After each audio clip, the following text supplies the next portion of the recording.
நாங்கள் இப்போ பருத்துறை டவுனை நோக்கி போய் கொண்டிருக்கிறோம். பருத்துறை டவுனில் வந்து அப்படியே நாங்கள் கடற்கரை பக்கம் போய் பார்க்க போகிறோம்.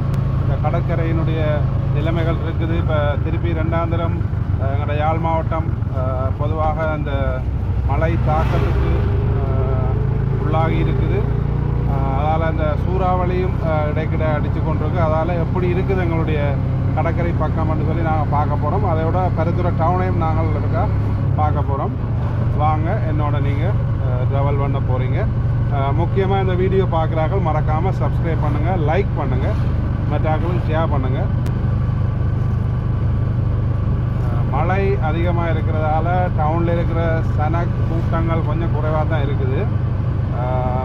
இல்லாட்டி சாதாரணமாகவே அதிகமான சனப்பெருக்கம் உள்ள இடம் இது.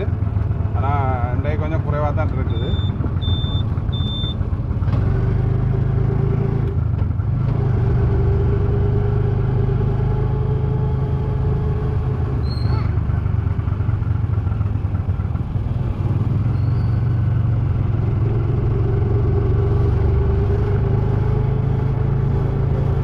நாங்கள் நேராக கடற்கரை பக்கமாக போக போகிறோம். போய் பார்ப்போம் இந்த மாதிரி கடல் இருக்குது, காற்றோட்டமாக இருக்குதா, இந்த மாதிரி இருக்குன்னு பார்ப்போம்.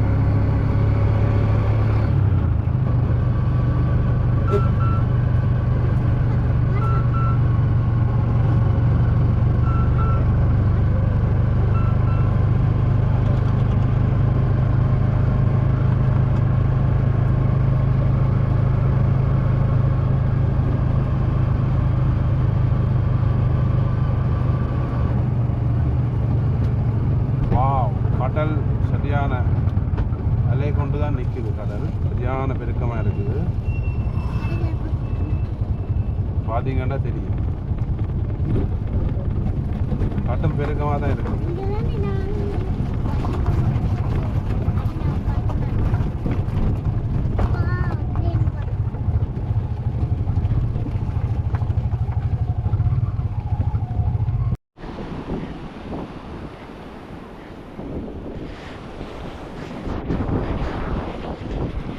ஹாய், ஹலோ, வணக்கம். நாங்கள் இப்போ பருத்துறை முனையில் நிற்கிறோம். இப்போ ரெண்டாந்திரம் எங்களோட பக்கத்துக்கு வந்து மழை சூறாவளி எல்லாம் அடித்து வந்திருக்குது. என்ன மாதிரி நிலைமைகள் இருக்குது என்று சொல்லி இந்த கடற்கரையை பார்ப்போம்னு சொல்லி வந்தேன். நான் கடலை பார்க்கல நல்ல பெரிய அலைகளாக தான் இருக்குது, பயங்கரமாக தான் இருக்குது. இங்கே பாருங்க, கடலை பார்க்கல அப்படி இருக்காங்க. ஆனால் வானங்கள் எல்லாம் சீராக இல்லை.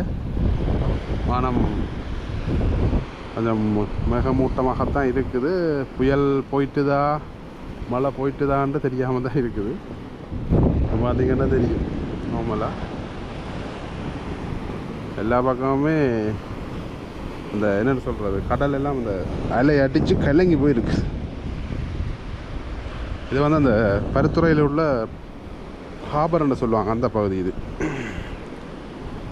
இப்படியே நாங்கள் இந்த பக்கத்தில் இருந்து கொண்டு இப்படியே நாங்கள் இந்த பக்கம் போகிறோம். தும்பலை பக்கம் இருக்கா போய் தும்பலை மட்டும் கடற்கரை பக்கம் போகிறோம். போய் என்ன மாதிரி இருக்குன்னு பார்ப்போம்.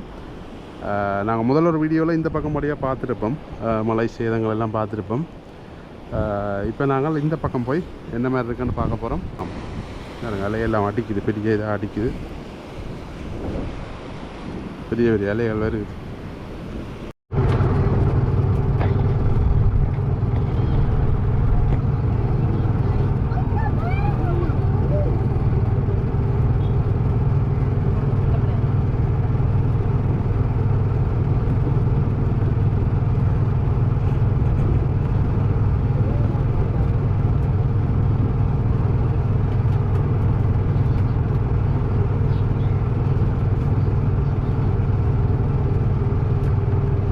சூறாவளி தாக்கத்தால் கடற்கரையில் உள்ள அந்த போட்டுகள் எல்லாமே வந்து மேலே தான் இழுக்கப்பட்டிருக்குது.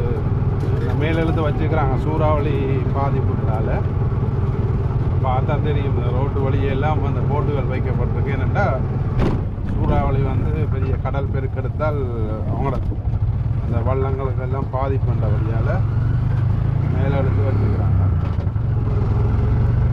இந்த சூறாவளி காற்றால் இந்த கடல் பெருக்கங்கள், கடல் அலை பெருக்கம் இதுகளால் வந்து கடற்தொழிலாளர்கள் மிக கூடிய அளவில் பாதிக்கப்பட்டிருக்காங்க. அவங்களோட தொழில்கள் பாதிக்கப்பட்டிருக்குது, அவங்க கடத்தொழிலுக்கு போக முடியாமல் பாதிக்கப்பட்டிருக்கிறாங்க. இப்படியான பாதிப்புகள் அவங்கள்ட்ட கூட இருக்குது. அதே மாதிரி அதிகமான மழையால் விவசாயிகளும் பாதிக்கப்பட்டிருக்கிறாங்க. இதுகளை நாங்கள் அவதானிக்கக்கூடியதாக இருக்குது.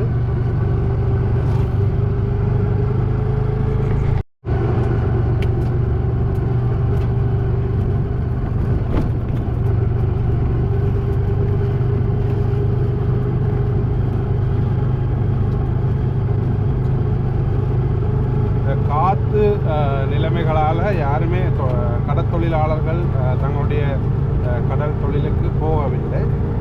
பொதுவாக ஏனென்றால் பயங்கரமாக இருக்கிறதால ஏற்கனவே அறிவிக்கப்பட்ட ஒரு அறிவித்தல் இருந்தது, கடலுக்கு போக வேண்டாம் என்று எச்சரிக்கை விடுக்கப்பட்டிருந்தது. அதனால் அவங்கள எச்சரிக்கை காரணமாக அவர்களும் கடலுக்கு போகவில்லை. அதனால் கடற்கரை ஓரங்களில் அதிகமான கடற்தொழிலாளர்களுடைய இருப்பை தான் காணக்கூடியதாக இருக்குது. கடலை பார்த்த வண்ணமே இருக்கிறார்கள். நாளைக்கு நாங்கள் கடற்தொழிலுக்கு போகலாமா என்ற ஒரு நிலைமையில் நாங்கள் யோசிச்சு கொண்டிருக்கிறத காணக்கூடியதாக இருக்குது.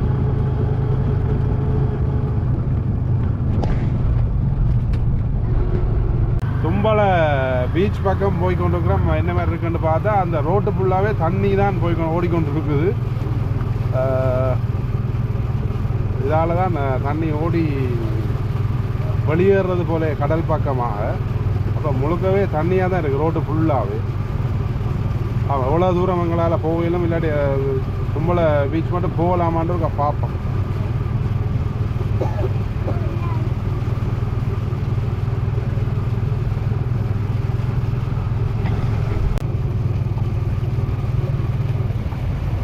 ஃபுல்லாகவே தண்ணி ஓடிக்கொண்டு இருக்குது.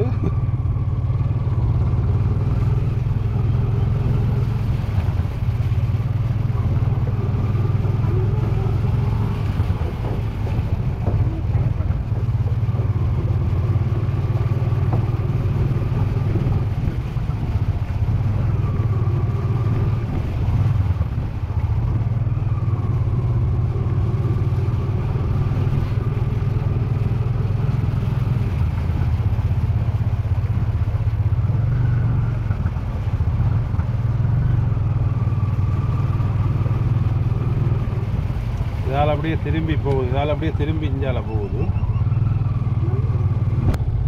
இஞ்சால பீச் பக்கம் தண்ணி இல்லை, அந்த வார வழிக்கெலாம் தண்ணி. இஞ்சால போய் பார்ப்போம் அந்த நம்மளை பீச் எப்படி இருக்கு, அந்த கடற்கரை எப்படி இருக்குன்னு பார்ப்போம்.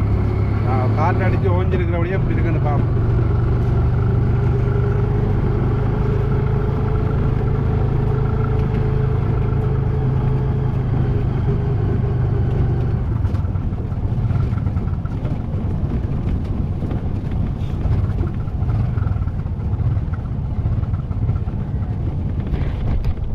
தும்பலை பீச்சையே காண இல்லை.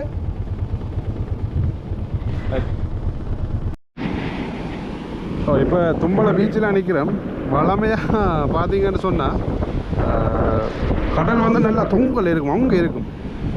இப்போ பார்த்தா சரியாக கிட்ட வந்துடுச்சு, கிட்ட வந்துட்டு கடல் என்ன சொன்னால் அவ்வளோத்துக்கு கடல் ஒன்றுக்கு வந்துட்டுது. இந்த மணல் பரப்பு வந்து குறைஞ்சிட்டுது. இது வளமையாக நடக்கிற ஒரு விஷயம்தான். மழை நேரங்களில் இதை காற்று அடிக்கிற நேரங்களில் இப்படி கடல் பெருக்கெடுக்கைகள் இப்படி தான் நடக்கும். கடல் உள்வாரதுன்னு சொல்லுவாங்க, கடல் உள்ளுக்கு வரும். இல்லாட்டி வளமையாக நாங்கள் அந்த மழை காலங்கள் இல்லாத காலங்களில் வந்தோம்னா அங்கே போய் படத்தை போய் நிற்கலாம், அங்கே போய் நின்று கடல் அங்கால இருக்கும். இப்போ அதை எல்லாமே மூடி கடல் இஞ்ச மட்டும் வந்துட்டுது.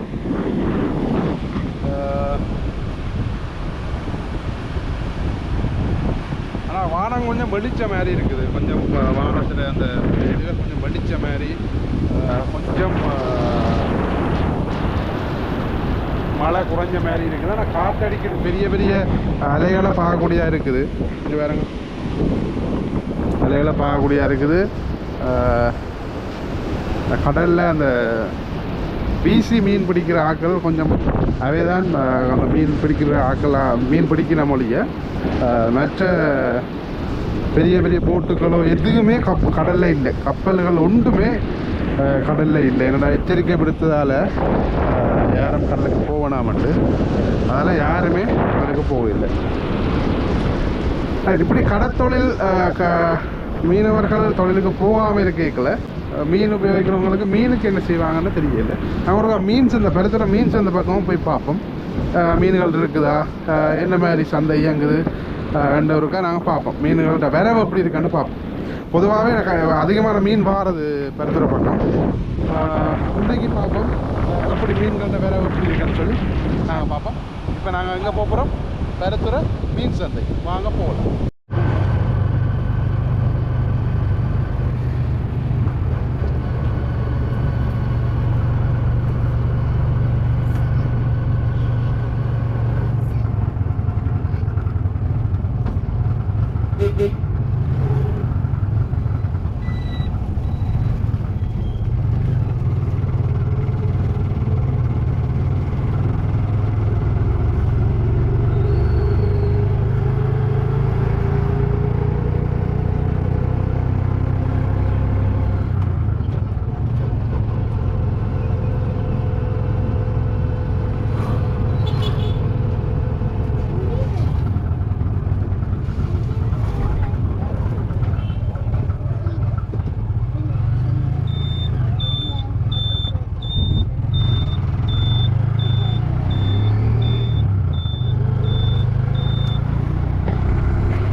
அம்மா என்ன விலை?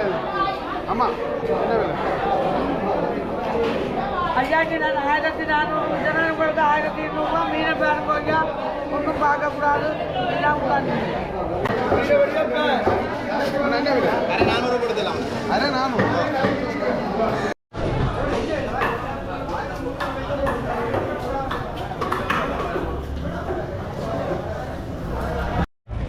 பருத்துறை சந்தையை பார்த்துருந்தோம். நீங்கள் பார்த்துருப்பீங்க மீன்கள்கிட்ட விரவுகளை பற்றி. ஒரு அளவான மீன் தான் வந்திருக்கு, சரியான விலையாக இருக்குது. ஓகே, நாங்கள் இதோடு இந்த வீடியோ முடிச்சு கொண்டு இன்னும் ஒரு வீடியோவோட சந்திப்போம். மறக்காமல் லைக் பண்ணுங்கள், சப்ஸ்கிரைப் பண்ணுங்கள். இன்னும் ஒரு வீடியோவோட சந்திப்போம். நன்றி, வணக்கம்.